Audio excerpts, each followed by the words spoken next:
Welcome to Mishna study. We're up to Masechet Demai, Perek Aleph Mishnah Dalet. Moving along, over here we're going to speak about other lenient uses of Demai, what we're allowed to use Demai for.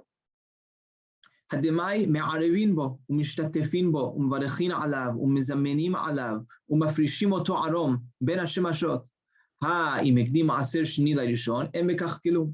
שמן שהגרדי סח באצבעותיו, חייב בדמאי. ומה שהסורק נותן בסמל, פטור מן הדמאי.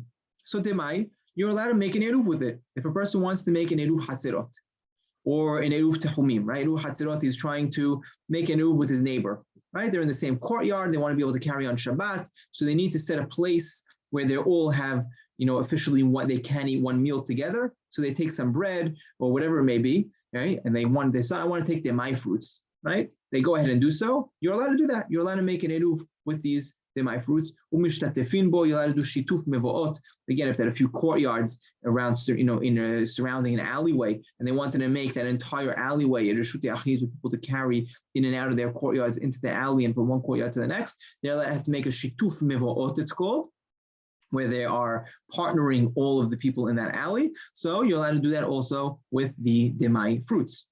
Umevarechin alav. You're allowed to make a beracha. Which beracha? Birkat hamazon. Right? What's interesting over here is we allow you to do this. We don't say you need to go ahead and separate your, Trumat Maaser and the Maaser Sheni first. You went ahead, you ate it already. So now Rambam says you're allowed to make a beracha on it. What beracha are you allowed to make? Well, he's not saying you're allowed to make Birkat hamotzi, because in that case, that's a violation, right? You have to separate with the rabbi said, you need to separate first. So first go ahead and separate Trumat Maaser and Maaser Shani, and then go ahead and make a beracha and eat it. But let's say a person ate it. We're going to say that you make a beracha of Birkat hamazon afterwards, right? Because it's a deoraita. You can make a zimun. If 3 people ate together, they make a zimun on this demai for food that they ate. Umafrishin oto arom, right? A person's allowed to separate these, separate the trumot and maasrot from the demai while he's naked. Why so? Because usually when you separate trumot and maasrot, you have to make a beracha, right? You can actually look in a sidur in Israel, you'll see actually the beracha you have to say, right? For trumot and maasrot. Over here, we're not saying a beracha because it's a safek. And because there's no beracha involved, a person could separate it naked. A person's not allowed to make a beracha when he's naked. But because there's no beracha involved, if he wants to separate this while he's naked, he can.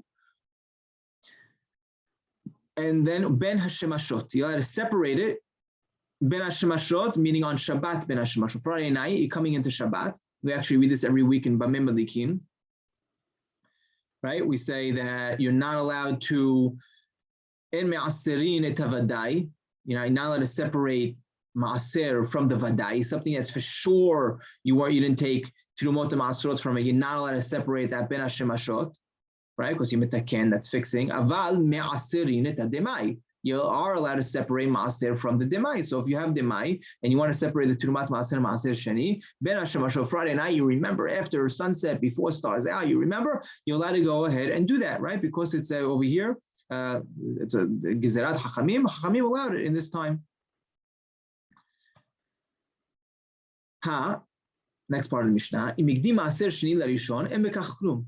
We learned something very important from Demai itself. Demai, we're only separating maaser sheni, right? We said we're not obligated to separate maaser rishon to give to Levi because we tell him, prove it to me that it wasn't taken from it, and then and then I'll give it to you. But because it's impossible to prove, we don't even separate maaser rishon. We're just separating maaser sheni. So what do we see from here? That if a person in general went ahead and he separated maaser sheni before he separated maaser rishon on his regular fruits, there's nothing wrong with that. We learn that from the laws of Demai because we see from Demai that a person is separating maaser sheni first, without separating maaser rishon. So we learn a very important principle in general for all trumot and maaserot. Now, shemen shagardi sach be'etzbeotav. A gardi is a weaver.